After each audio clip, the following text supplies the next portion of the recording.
back to our YouTube channel Dance is Life. ఇప్పుడు నేను egg curry process చూపిస్తా. Let's go చూసేద్దాం. So first నేను ఎగ్ వేస్తున్నా.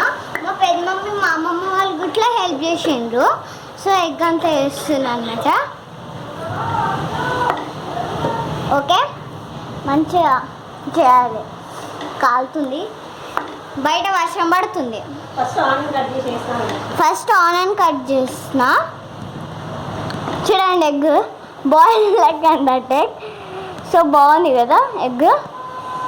ఇది వేరే ప్రాసెస్, ఇంకో ప్రాసెస్ గిట్ల ఉంటుంది చూడండి మంచిగా. వావ్ కదా. ఓకే, కొత్తిమీర కరివేపాకు అన్నీ వేసిన. ఓకే, యమ్మీ. చిల్లీ పౌడర్, ఉప్పు, సాల్ట్ అవన్నీ వేసిన. ధనియాల పొడి, ఎగ్స్ బాయిల్ చేసినాం. కొత్తిమీర కరివేపాకు అవన్నీ వేసినాం. ఓకేనా? సరే, పెప్పర్ పొడి అవన్నీ వేసినాం అన్నమాట.